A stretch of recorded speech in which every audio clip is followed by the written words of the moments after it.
Hi guys, कैसे हैं आप सब।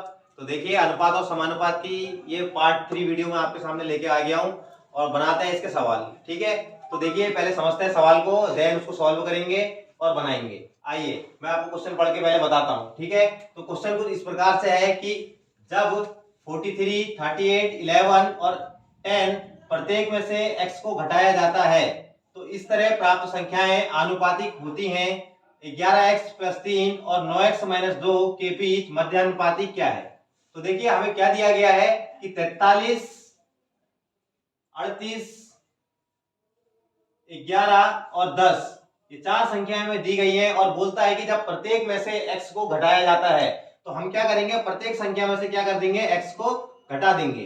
ठीक, तो इस प्रकार घटाने पर जो प्राप्त संख्याएं होंगी वो क्या होंगी, आनुपातिक होंगी। माने पहली दो संख्याओं का जो अनुपात होगा वही अनुपात अगली दो संख्याओं का भी होगा।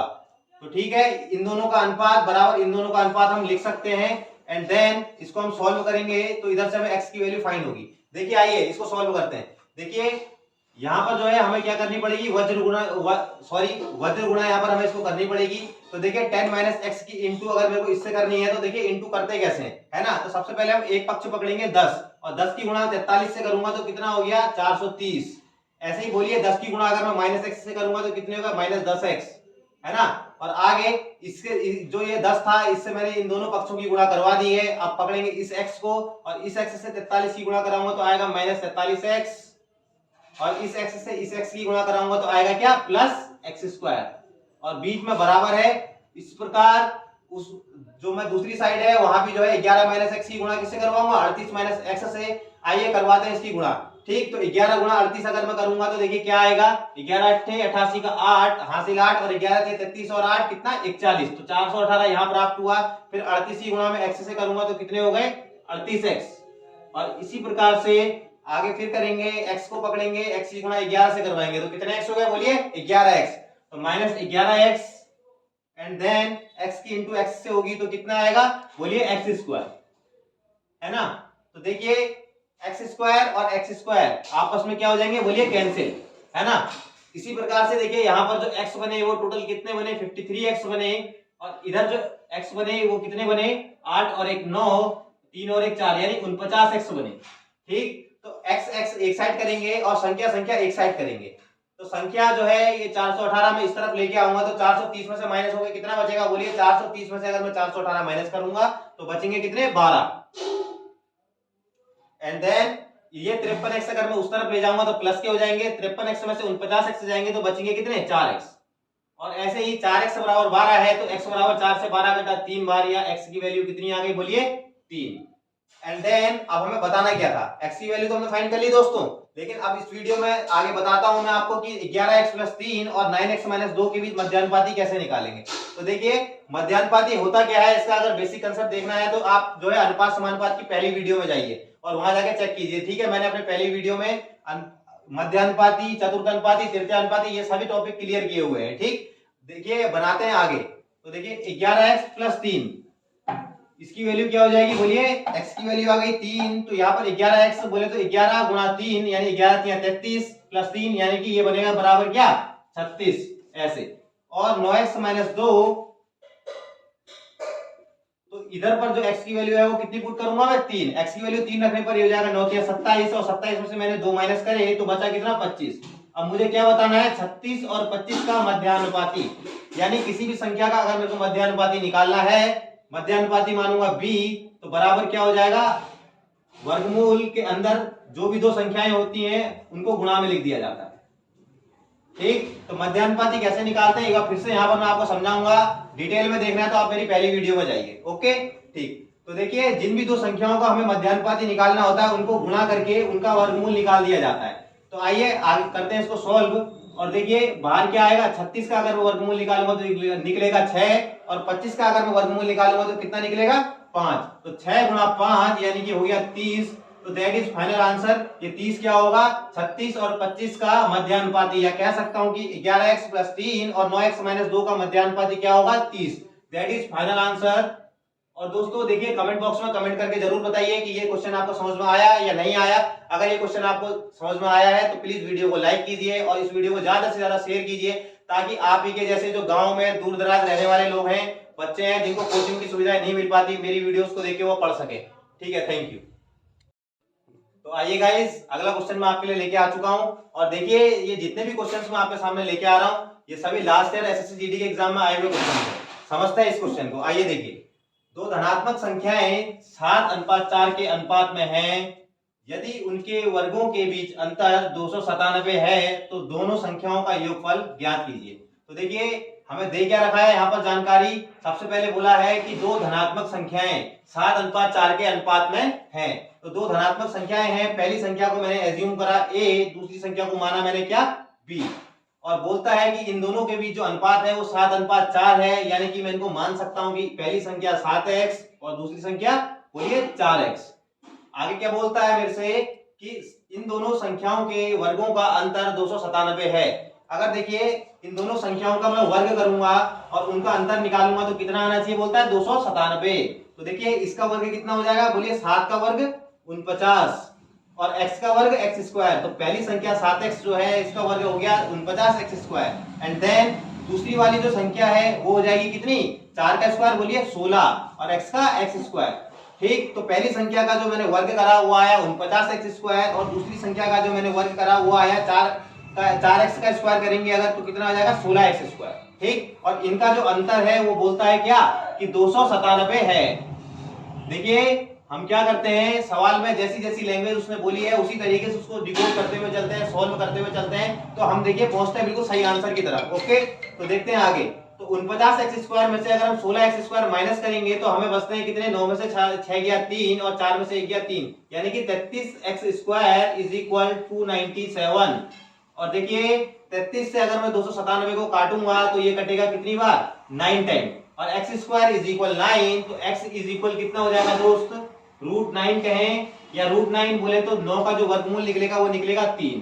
तो x की वैल्यू यहाँ पे मैंने फाइंड कर ली, x की वैल्यू आई है बोलिए कितनी, 3। अब आगे देखते हैं ये क्या पूछता है कि दोनों संख्याओं का योगफल ज्ञात कीजिए। अब देखिए यहाँ पर बनाने के दो तरीके हैं। एक तरीका यह है कि मैं x की वैल्यू पहले यहाँ पुट करूं और 7 या 21 इसका मान निकालूं, फिर यहाँ पर x की वैल्यू पुट करूं, 3 चक्को 12 x की वैल्यू, सॉरी 3 चक्को 12 जो b संख्या है उसकी वैल्यू निकालूं और फिर दोनों संख्याओं को जोड़ूं। लेकिन देखिए एग्जाम के पर्पज से ये तरीका जो है वो बिल्कुल भी ठीक नहीं है। हमें एग्जाम में कम टाइम है, तो एग्जाम में अगर टाइम हमको हमारे पास जो है वो बहुत कम है तो इसको हम फास्ट कैसे बनाएंगे, सीधा सीधा देखते हैं कि ये कितने यूनिट है, 7x यूनिट, ये है 4x यूनिट। हमें क्या चाहिए, इन दोनों संख्याओं का योगफल। तो हम क्या करेंगे, 7x और 4x को जोड़ेंगे 11x, और डायरेक्ट जो है 11x का वैल्यू हम निकालेंगे 11 इंटू x की जगह क्या रखेंगे 3, 11 तिया 33। तो देखिए दोनों संख्याओं का जो योगफल होगा वो कितना होगा, 11 तिया 33। That is final answer. Okay, तो देखिए कमेंट बॉक्स में कमेंट करके बताइए कि ये क्वेश्चंस आपको समझ में आ रहे हैं या नहीं आ रहे हैं, कैसे लग रहे हैं। अगर देखिए ये क्वेश्चंस आपको समझ में आ रहे हैं तो प्लीज इसे ज्यादा से ज्यादा शेयर कीजिए, है ना, उन लोगों तक पहुंचाइए जिनको इनकी जरूरत है, जो दूर दराज गाँवों में कोचिंग नहीं ले पाते हैं, कोचिंग की सुविधाएं उन गाँवों में मौजूद नहीं है, तो वो बच्चे इनको पढ़ें और अपने एग्जाम को निकालें, है ना, ऐसा मेरा पर्पस है। थैंक यू, मिलते हैं अगले क्वेश्चन में। तो देखिए बोर्ड पे आ गया आप लोगों के लिए क्या नेक्स्ट क्वेश्चन। ओके, देखिए ऐसा करेंगे कि पहले मैं क्वेश्चन पढ़ के आपको क्लियरली बताऊंगा, देन आप वीडियो को पॉज कीजिए और एक बार आप खुद से बनाने की कोशिश करिए, है, अगर आपसे बनता है तो अच्छी बात है, अगर नहीं बनता है तो फिर वीडियो को प्ले कीजिए एंड देन मेरा समझाया हुआ वीडियो देखिए उसको, ठीक है। तो देखिए एक बार मैं क्वेश्चन बोलता हूं। ओके, ठीक, तो बोलता है कि 1 वर्ष पूर्व ए और बी की आयु का अनुपात 4:3 था, अब से 7 वर्ष पश्चात उनकी आयु का अनुपात 9:7 होगा, बी की वर्तमान आयु कितनी है। तो प्लीज एक बार वीडियो को पॉज कीजिए और खुद से बनाने का प्रयास कीजिए। ओके, एंड देन मैं आगे बताता हूं। ओके, ठीक है, तो बना आप लोगों से ये सवाल, तो देखते हैं, अब मैं इसको बताता हूं आप लोगों को, ठीक है। वीडियो को प्ले कीजिए और देखिए। आइए, तो देखिए बोलता क्या है कि 1 वर्ष पूर्व ए और बी की आयु का अनुपात 4:3 था। तो सबसे पहले हम क्या करेंगे, दो कैरेक्टरिस्टिक इसमें दिए हुए हैं ए और बी, एंड बोला क्या है कि उनकी आयु का अनुपात 4:3 था, यानी कि इसकी आयु अगर 4x होगी तो इसकी आयु होगी बोलिए कितनी, 3x। लेकिन कब की बात कर रहा है, 1 वर्ष पूर्व। तो यहाँ पे पहचान के लिए मैं क्या कर रहा हूँ, 1 वर्ष पूर्व की बात है तो 1 के आगे माइनस लगा के दिखा दे रहा हूँ। ऐसा इसलिए कर रहा हूँ ताकि जो बाद में आंसर निकले तो हम समय का ज्ञान रहे कि ये 1 वर्ष पूर्व मैंने आयु मानी थी। है ना। अब आगे ये बोलता है कि अब से 7 वर्ष पश्चात, तो हमें कहाँ जाना है, अब से 7 वर्ष पश्चात। सबसे पहले हमें कहाँ आना पड़ेगा, प्रेजेंट में। प्रेजेंट में आने के लिए क्या करना पड़ेगा, ये तो 1 वर्ष पूर्व की आयु थी, प्रेजेंट में आने के लिए हमें एक एक साल इसको बढ़ाने पड़ेंगे, और उसके बाद फिर 7 वर्ष और आगे जाना है तो 7 वर्ष और बढ़ाने पड़ेंगे। देखिए 1 वर्ष बढ़ाए हमने प्रेजेंट में आने के लिए, और 7 वर्ष हम बढ़ाएंगे 7 वर्ष पश्चात जाने के लिए, तो 7 और 1 8 वर्ष इसकी आयु बढ़ानी पड़ेगी, 8 वर्ष इसकी आयु बढ़ानी पड़ेगी। काहे के लिए, 7 वर्ष पश्चात अगर हमें जाना है, क्योंकि ये आयु जो दी है ये 1 वर्ष पूर्व दे रखी है। तो सबसे पहले वर्तमान में आने के लिए 1 वर्ष बढ़ाया, एंड देन 7 वर्ष हम बढ़ाएंगे 7 वर्ष पश्चात जाने के लिए। तो देखिए 7 वर्ष पश्चात यानी कि आफ्टर 7 ईयर, तो 7 के आगे प्लस लगा के मैं दिखाता हूं कि 7 वर्ष पश्चात जो इनकी आयु का अनुपात होगा वो बोल रहा है 9:7 होगा। तो देखिए मैं आयु मान चुका हूं कि 1 वर्ष पूर्व इनकी 4x, तो 7 वर्ष पश्चात जाना है तो इसमें 8 जोड़ना पड़ेगा, 4x प्लस 8। ये 8 क्यों जोड़ा, 1 वर्ष हमने वर्तमान में आने के लिए और वर्तमान से भी 7 वर्ष आगे जाने के लिए 7 वर्ष और जोड़े, तो 7 और 1 8 वर्ष इसमें जोड़े, तो 7 वर्ष पश्चात की आयु निकली, और इसमें भी मैं 8 जोड़ूंगा तो ये भी जो है आयु निकलेगी 7 वर्ष पश्चात की। और आगे देखिए हमें क्या जानकारी दी है कि 7 वर्ष पश्चात इनकी आयु का अनुपात 9:7 हो जाता है। तो हमारी जो लैंग्वेज में ए और बी की 7 वर्ष पश्चात आयु होगी वो क्या होगी, 4x प्लस 8 और 3x प्लस 8। और इसका अगर मैं अनुपात निकालूं तो कितना आना चाहिए बोल रहा है, 9:7। तो देखिए निकालते हैं इसका अनुपात, यहां पर 4x प्लस 8 का अनुपात बोलूं या बट्टा बोलूं किसके साथ, 3x प्लस 8 के साथ, तो बराबर कितना आता है बोल रहा है वो 9:7। इस सवाल में जानकारी दी हुई है। आगे इस सवाल को सॉल्व करते हुए चलेंगे। तो देखिए इसको सॉल्व करने का जो शॉर्ट मेथड है वो क्या है, देखिए क्रॉस मल्टीप्लाई होती है, 7 इधर इनटू में ही जाता है, ठीक। तो देखिए हम डायरेक्ट आपको सॉल्व करना सिखाते हैं। 7 4 जा 28x एंड 9 3 जा 27x। तो देखिए 28x और 27x एक बराबर के लेफ्ट साइड में, एक बराबर के राइट साइड में है, तो दोनों हमेशा क्या होते हैं, माइनस होते हैं, ठीक। तो 7 चौके 28, 3 नम 27, 28x में से 27x माइनस हुए तो बचा क्या, सिंगल x। एंड देन आप देखिए फिर से एक और शॉर्ट मेथड जो है इसको सॉल्व करने का वो मैं आपको सिखाता हूं। क्या, जब कभी भी यहां पर दोनों संख्याएं सेम हो तो हम क्या करते हैं सॉल्व करने के लिए, इन दोनों का डिफरेंस कर लेंगे, ठीक। इन दोनों का डिफरेंस बोलिए कितना है, 9 में से 7 गया 2, और क्या करते हैं यहाँ पर जो भी कॉमन नंबर है उससे इंटू कर देते हैं। तो यहाँ पर क्या बचा 2, और 2 की कॉमन नंबर 8 से इंटू करेंगे, 2 8 जा बोलिए 16। तो x की वैल्यू जो हमें यहाँ पर फाइंड हुई वो क्या हुई, x बराबर 16। ओके, एंड आगे देखिए हमसे क्या पूछ रहा है वो, कि बोलता है कि b की वर्तमान आयु कितनी है। तो देखिए b की आयु हमने मानी कहाँ थी, 1 वर्ष पूर्व। सबसे पहले 1 वर्ष पूर्व निकालेंगे उसकी आयु और 1 साल उसमें जोड़ देंगे तो b की वर्तमान आयु हमें प्राप्त हो जाएगी। तो देखिए यहां पर अगर मैं x की वैल्यू पुट करूं तो 3x यानी कि 3 गुणा 16 बराबर 48। और देखिए ये 48 वर्ष जो आयु है वो कब की है, ये -1। देखिए याद कीजिए सवाल के स्टार्टिंग में मैंने बताया था कि -1 इसलिए लगा रहा हूं ताकि जो है मेरे को समय का याद रहे, समय का ज्ञान रहे कि ये कब की आयु है। तो ये कब की आयु, 1 वर्ष पूर्व की। तो एक आज से 1 वर्ष पूर्व जो है b 48 का था, हमने बतानी है वर्तमान में। तो वर्तमान में आने के लिए क्या करना पड़ेगा, 48 में 1 जोड़ना पड़ेगा, यानी कि b की जो वर्तमान आयु निकलेगी वो 48 प्लस 1 यानी 49 वर्ष। तो ये क्या हो गया हमारा फाइनल आंसर। देखिए ये क्वेश्चन आपको समझ में आ रहे हैं, नहीं आ रहे हैं, आप देखिए कमेंट बॉक्स में जरूर कमेंट करके बताइए। प्लीज प्लीज प्लीज इस वीडियो को ज्यादा से ज्यादा शेयर कीजिए, उन लोगों तक पहुंचाइए जिनको इनकी जरूरत है ना।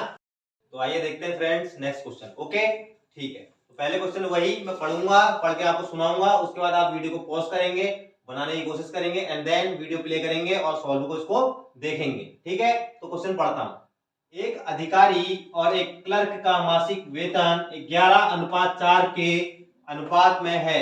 यदि अधिकारी के मासिक वेतन में 7,000 रुपए और क्लर्क के मासिक वेतन में 3,000 रुपए की वृद्धि होती है तो अनुपात 19:7 हो जाता है। अधिकारी का प्रारंभिक वेतन कितना था। ठीक, इसको बनाने का प्रयास करते हैं, एक बार देखते हैं।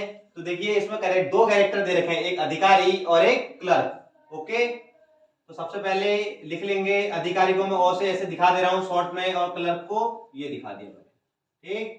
और बोल रहा है कि इनका जो मासिक वेतन का अनुपात है वो कितना है, 11:4 बोल दे तो अधिकारी का मासिक वेतन में मानूंगा कितना 11x और क्लर्क का मासिक वेतन 4x।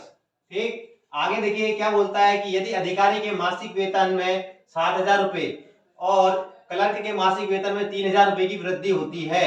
तो देखिए हुआ क्या कि अधिकारी का वेतन था कितना 11x, इसमें 7,000 की वृद्धि हो गई, यानी कि इसमें प्लस 7,000 करूंगा, और क्लर्क का मासिक वेतन था 4x, इसमें कितने की वृद्धि हो गई बोलिए 3000।